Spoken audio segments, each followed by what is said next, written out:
Welcome to icon news. నేను మీ పవన్ కృష్ణమూర్తి. ఒక్క chance అన్నారు, ప్రజలు పడిపోయారు. నిజంగానే ప్రజలు పడిపోయి అయ్యో ఒక్కసారి ఒక్క ఛాన్స్ అని అడిగాడే, ఇంకేముంది పర్లేదు ఇచ్చేద్దాం అని ఇచ్చారు.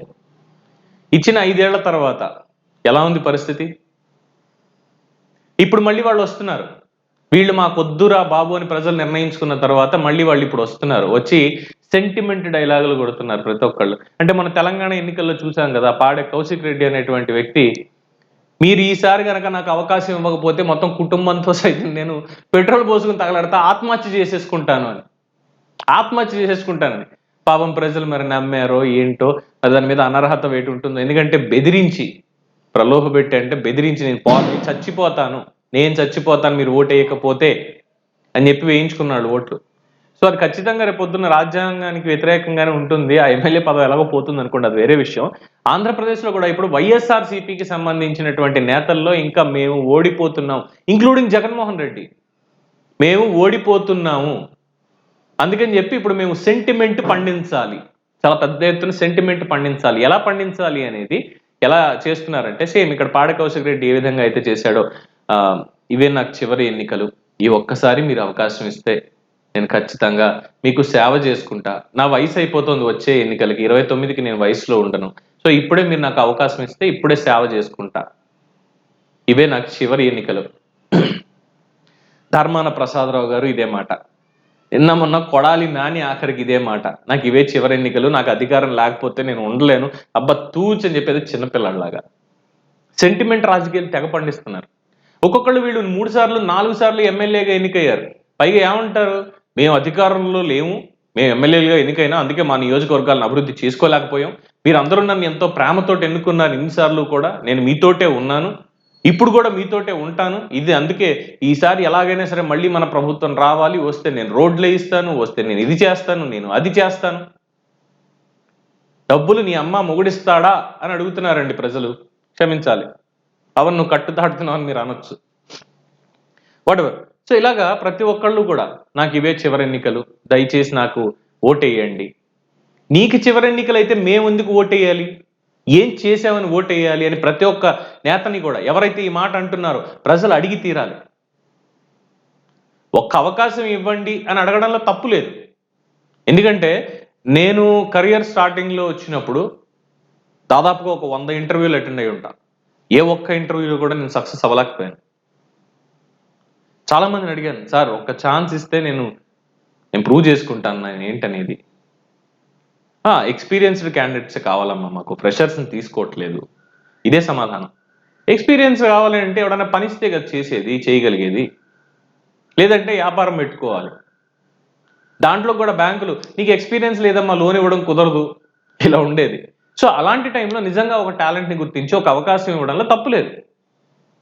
కానీ మరి ఇంత దారుణమైనటువంటి పరిస్థితికి వచ్చేలా మాత్రం డెఫినెట్గా కాదు. ఆ అడుగుతున్నటువంటి వ్యక్తి యొక్క స్వభావం ఏంటి, వాళ్ళ క్వాలిఫికేషన్ ఏంటి, వాళ్ళ క్యారెక్టర్ ఏంటి, ఇవన్నీ కూడా చూసుకోవాలి.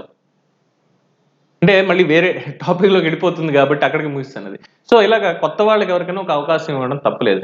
ఆఖరికి 4 సార్లు అవకాశం ఇచ్చి ఏమీ చేయకుండా నియోజకవర్గాల్ని పూర్తిగా భ్రష్టు పట్టించేసి కళ్ళబొల్లి మాటలు మాట్లాడుతూ సాకులు చెప్తూ ఇప్పుడు వచ్చి నంగనాచి తొంగబుర్రలాగా అయ్యో మాకు ఇది ఒక అవకాశం ఇవ్వండి, ఇంకా లాస్ట్ ఎన్నికలు ఇవి, నా వయసు అయిపోతుంది. నీ వయసు అయిపోతే మాకెందుకు, నీకు వయసు అయిపోతుందో బొచ్చూడిపోతుందో ఎవరికి కావాలి?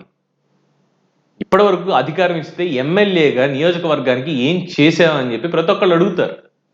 దానికి సమాధానం చెప్పగలగాలి. ఎస్, ఇదిగో నేను ఎమ్మెల్యేని ఈ నియోజకవర్గానికి నేను ఫలానా ప్రాజెక్ట్ తీసుకొచ్చాను, ఈ నిధులు తీసుకొచ్చి రోడ్లు వేయించాను, ఇక్కడ అందరికీ కూడా చక్కటి రోడ్లు ఉన్నాయి, ఇక్కడ అందరికీ మౌలిక సదుపాయాలు ఉన్నాయి, మంచినీళ్లు స్వచ్ఛమైనటువంటి మంచినీళ్లు దొరుకుతున్నాయి, పర్ఫెక్ట్ గా ఉండేటువంటి డ్రైనేజ్ సిస్టమ్, ఎక్కడ కాలుష్యానికి తావు లేకుండా ఉంది, నా నియోజకవర్గంలో ఉన్న విద్యార్థులందరికీ కూడా ఆడుకోవడానికి సదుపాయాలు, చదువుకోవడానికి లైబ్రరీలు అన్ని కూడా ఇలా చేయించాను, మా నియోజకవర్గంలో పచ్చదనం పరిశుభ్రతని 100% మేము అమలు చేస్తున్నాము, దానికి ఇదిగో ఈ సిఎస్ఆర్ ఫండ్స్ నుంచో లేదంటే ప్రభుత్వం నుంచి ఈ ఫండ్స్ ఇన్ని తెప్పించాను, నా నియోజకవర్గంలో నిరుద్యోగులు ఎవరు లేరు, ప్రతి ఒక్కళ్ళకి ఉద్యోగాలు రాని వాళ్ళకి కూడా స్వయం ఉపాధి అవకాశాలు కల్పించి వాళ్ళ చేత నేను ఇచ్చేయించి వాళ్ళని లబ్ధి పొందేట్టు చేశాను, స్థిరపడేట్టు చేశాను. ఏ ఒక్క నాయకుడైనా మాకు ఇదే ఆఖరి ఎన్నికలు అంటున్నటువంటి వాళ్ళు ఇలా దమ్ముగా ధైర్యంగా చెప్పగలరా? చెప్పలేరు, ఖచ్చితంగా చెప్పలేరు. ఒక 20 ఏళ్ల క్రితం 15 ఏళ్ల క్రితం అంటే నడిచిపోయింది. ఇంత సోషల్ మీడియా, ఇంత information gathering, immediate pass on అవ్వడం అనేది అప్పుడు లేదు కాబట్టి ఏం చేశారు, ఎలా చేశారు అనేది పెద్దగా తెలిసేది కాదు. ఇప్పుడు అలా కాదు కదా, చిటికేస్తే చాలు అరచేతిలోకి వచ్చేస్తుంది అంతా, అన్నీ తెలుస్తాయి కదా మరి. సో కొడాలి నాని కావచ్చు, ధర్మాన ప్రసాదరావు గారు కావచ్చు, ఆఖరికి జగన్మోహన్ రెడ్డి మొన్న ఆ విశాఖ విజన్ అనేది చెప్పాడు. ఆయన విశాఖ విజన్లో ఏం చెప్పాడు? మేం చేస్తున్నట్టుగా ఎవరు చేయట్లేదు, మా పరిపాలన మించి ఇంకెవరిది లేదు, మా పరిపాలన మించి ఎవరిది లేదు అసలు, నేనే నెక్స్ట్ గెలుస్తున్నా, 175కి 175 ఎమ్మెల్యేలు, 25కి 25 ఎంపీలు, నేనే గెలుస్తున్నా, గెలిచి నేను వచ్చి చేసేది ఏంటంటే వైజాగ్లో ప్రమాణ స్వీకారం చేస్తా, పాలన ఇక్కడి నుంచే చేస్తా. అరే రాష్ట్రానికి నేను ఇంత చేశాను, ఇన్ని కంపెనీలు వచ్చాయి, నిరుద్యోగం అనేది మా దగ్గర పూర్తిగా పడిపోయింది, వలసలు లేవు, రైతులు హ్యాపీగా ఉన్నారు 3 పంటలు పండించుకుంటూ, నీళ్లకి కొదువు లేదు, మొత్తం ప్రాజెక్టులన్నీ కూడా ఫినిష్ చేసేసాము. ప్రతిపక్షాలు అయితే సిగ్గుపడుతున్నాయి నేను చేసినటువంటి పనికి, నేను చేసిన అభివృద్ధికి. ఇలాంటి మాటలు మాట్లాడకుండా ఈనాడు, టీవీ5, ఏబిఎన్, రామోజీ, పచ్చపత్రికలు, పచ్చ ఛానళ్ళు, చంద్రబాబు దత్తపుత్రుడు, కారు మార్చినట్టు పెళ్ళాలు మారుస్తాడు, 18 ఏళ్ళు వచ్చినటువంటి ఓటు హక్కు ఉన్న ఒక వ్యక్తి నుంచి పండుటాకుల వరకు ఓటు హక్కు ఉన్న అందరికీ చెప్పాల్సింది ఇదా? ఒక నాయకుడిగా రాష్ట్రానికి నేను నాయకుడిని, రాష్ట్రాన్ని ఇదిగో ఇలా నడిపించాను అని. ఒక్క దాంట్లో కూడా అగ్రగామిగా ఉన్నాం. ఆడవాళ్ల మిస్సింగ్లో, గంజాయి రవాణాలో, అక్రమ మద్యంలో, కబ్జాల్లో, అక్రమాల్లో, హత్య రాజకీయాల్లో అన్నిట్లో అగ్రగామిగా ఉన్నాం. అభివృద్ధిలో మాత్రం అట్టడుగు ఎక్కడికో పోయాం. ఇప్పుడు వచ్చి మళ్ళీ మాకు ఒక్క అవకాశం అంటే ఇవ్వడానికి ప్రజలు ఏమైనా పిచ్చోళ్ళ కనిపిస్తున్నారా? ప్రజాస్వామ్యంలో సమాఖ్య స్ఫూర్తిని వదిలేశారు, సమాజాన్ని వదిలేశారు. సమాజం అంటే ఏదో నాదే, నా సామాజిక వర్గం ఒకటే, నేనొక్కడనే, ఈ టైప్లో బతికేస్తున్నటువంటి వీళ్ళకి సమాధానం మీరే చెప్పాలి. ప్రజలారా మీరే చెప్పాలి. మా వంతు బాధ్యతగా మేము మాట్లాడతాం, 10 మందిని ఎడ్యుకేట్ చేయడానికి 10 విషయాలు చెప్తాం. దాన్ని మీరు ఎలా తీసుకుంటున్నారు అనేది ఇంపార్టెంట్.